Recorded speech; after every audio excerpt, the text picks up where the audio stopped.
তাৰমানে কেইদিনমানৰ আগলৈকে হিমন্ত বিশ্ব শৰ্মাই অসম বিধানসভাত কৈছিলে যে তেওঁলোকক মুছলমানৰ ভোট নালাগে। কেইদিনমানৰ আগলৈকে পীযুষ হাজৰিকা, জয়ন্ত মল্ল বৰুৱা, তাৰপাছত তেওঁলোকৰ ৰাজ্যিক সভাপতি কি নাম ভৱেশ কলিতা, প্ৰত্যেকজন বিজেপি নেতাই দৃঢ়তাৰে কৈ আছিলে যে তেওঁলোকক তেওঁলোকক মুছলমানৰ ভোট নালাগে, তেওঁলোকক মুছলমান বা মিয়াৰ ভোট নালাগে। সদায় চিঞৰি আছিলে যে বিজেপিক মুছলমানৰ ভোট নালাগে। কিন্তু নগাঁৱততো মই দেখিছোঁ যে এতিয়া বিজেপিটো মুছলমানৰ ভোট ল'বৰ কাৰণে পাগল হৈ আছে। পীযুষ হাজৰিকাটো এতিয়া একদম মিয়াৰ লিডাৰ হ'বৰ কাৰণে উঠি পৰি লাগিছে। পীযুষ হাজৰিকাটো পাগল হৈ গৈছে। পীযুষ হাজৰিকাটো উদ্বাউল হৈ গৈছে। পীযুষ হাজৰিকাটো একদম ক'ব নোৱাৰা হৈ গৈছে যে মিয়া মানুহে তেওঁক বহুত মৰম দিছে। তেওঁ ফেচবুকটো চাবচোন, তেওঁ সামাজিক মাধ্যমটো আপোনালোকে চাবচোন, যে আৰু তেওঁ সংবাদ মাধ্যমত কোৱা কথাবিলাক চাবচোন, তেওঁ যে পগলাৰ নিচিনা হৈ গৈছে, যে তেওঁ নগাঁৱত মিয়াৰ লিডাৰ হ'বৰ কাৰণে তেওঁ পগলা হৈ গৈছে। কেইদিনমানৰ আগতে অসমৰ মুখ্যমন্ত্ৰী হিমন্ত বিশ্ব শৰ্মা, পীযুষ হাজৰিকা, জয়ন্ত মল্ল বৰুৱা, বিজেপিৰ ৰাজ্যিক সভাপতি কলিতা ডাঙৰীয়া প্ৰত্যেকজনে দৃঢ়তাৰে কৈ আছিলে যে তেওঁলোকক এটাও মুছলমান ভোট নালাগে, তেওঁলোকক এটাও মিয়াৰ ভোট নালাগে। কিন্তু এতিয়া অসমৰ মুখ্যমন্ত্ৰী আজি ক'লৈ আহিব আপোনালোকে সকলোৱে চাওক, নগাঁৱৰ কোন ঠাইলৈ আহিব। পীযুষ হাজৰিকাই দৈনিক 4-5খন মিটিং কোন ঠাইত কৰিছে আপোনালোকে লক্ষ্য কৰক। পীযুষ হাজৰিকাই এতিয়া অন্য সকলো ঠাই বাদ দি কেৱল আৰু কেৱল মিয়াসকল বসবাস কৰা, কেৱল আৰু কেৱল মুছলমানসকল বসবাস কৰা ঠাইত কেৱল মিটিং দি আছে। কিয়? হঠাতে তেওঁলোকে মিয়া প্ৰীতি কিয় জাগিছে? হঠাতে তেওঁলোক কিয় একেবাৰে মিয়াসকলক বুকুৰ আপোন কৰি ল'ব খুজিছে?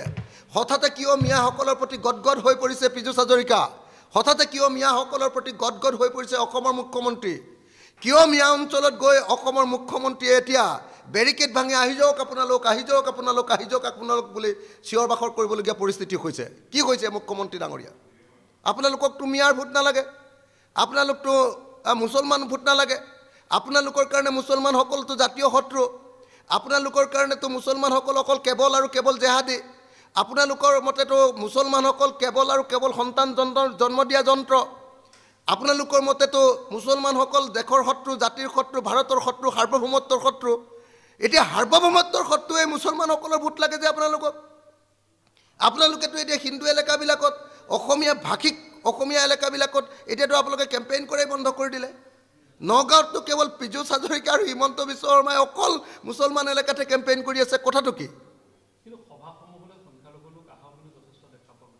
মই সেইটোৱে কৈছোঁ যে যি সময়ত তেওঁলোকে কৈ আছিলে যে মুছলমানসকল অকল সন্তান জন্ম দিয়া যন্ত্ৰ, তেওঁলোকে যি সময়ত কৈ আছিলে যে মুছলমানসকল অপৰাধী, তেওঁলোকে যি সময়ত কৈ আছিলে যে মুছলমানসকলেই আমাৰ দেশখন ধ্বংস কৰিছে, যি সময়ত তেওঁলোকে কৈ আছিলে যে মুছলমানৰ ভোট কোনো পধ্যে নালাগে, সেই সময়ত মুছলমান এলেকাত গৈ পীযুষ হাজৰিকা, সেই সময়ত মুছলমান এলেকাত গৈ আপোনাৰ অসমৰ মুখ্যমন্ত্ৰীয়ে মিটিং দিয়া, আৰু মিটিঙৰ কাৰণে পইচা খৰচ কৰি লাখ টকা খৰচ কৰি পীযুষ হাজৰিকাৰ মিটিঙলৈ মানুহ ভাড়া কৰি অনা, হিমন্ত বিশ্ব শৰ্মাৰ মিটিঙলৈ মানুহ ভাড়া কৰি অনা, এইটো কি ঘটনা ঘটিছে?